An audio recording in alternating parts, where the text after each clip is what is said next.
Hello everyone, today we're going to make our little snowflake pictures. To begin, you'll need a blue piece of paper and a thing of oil pastels for your table. First thing you want to do is look in these small containers for some of the skin colors.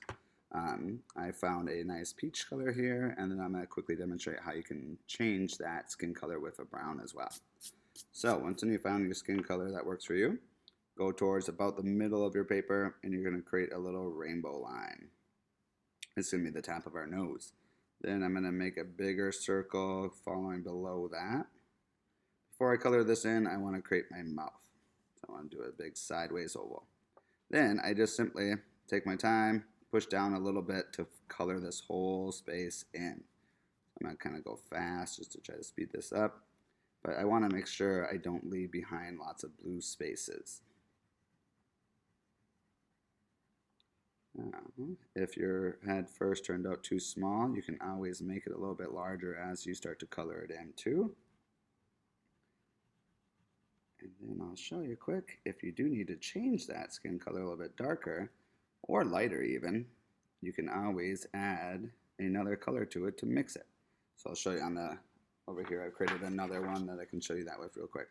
So if I just take a brown and I start going around in more circular motions, you can see it's going to mix with that peach color to create a lighter tan. This would work too with like adding black or another darker color to make it darker if needed. So you can experiment to create the color that works good for you.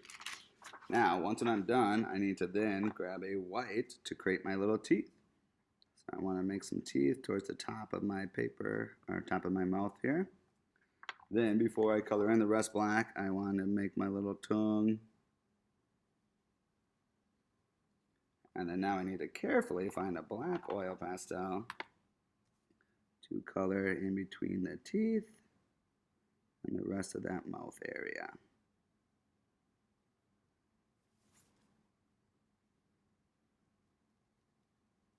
There we go.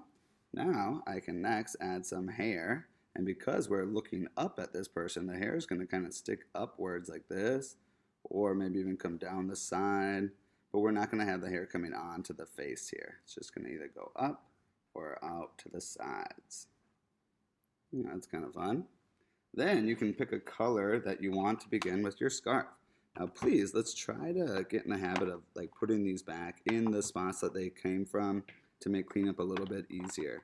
So you'll notice we have them all set up with the cool colors on one side and the warm colors on the other. And then all these skin colors and grays, browns, blacks all go on this side here. I'm going to go ahead and pick a red scarf. To do that, you create a little smiley face line underneath the head, come down a little bit, and do it again.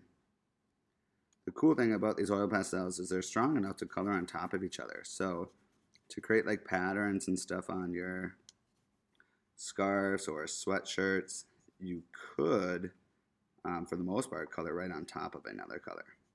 So I could create something like this first and then come back and do another color on top.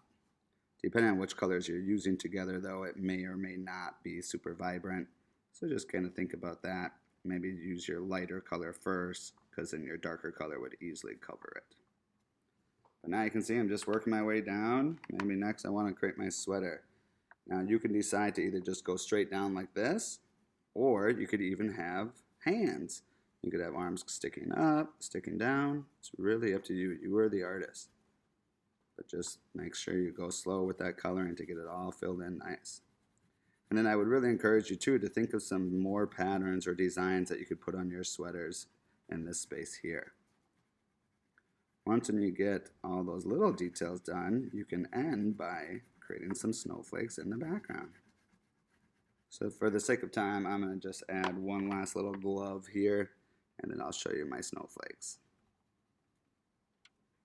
Okay, and remember snowflakes come in all kinds of shapes and sizes, so you can have fun with that too and create some variety in your snowflakes. But try to put some around all areas of that background. There you go, have fun! Here's one that I finished earlier. You can see this one, I did mix the colors pretty well on the skin color to create a tan. And then here's another one too where I challenged myself to go back and create a black outline around it. You can see it kind of makes the person pop out a little bit more, but it is kind of tricky to keep this outline very neat. So don't feel like you have to. I think it looks just fine without that as well. So have fun. Let's see what you can do.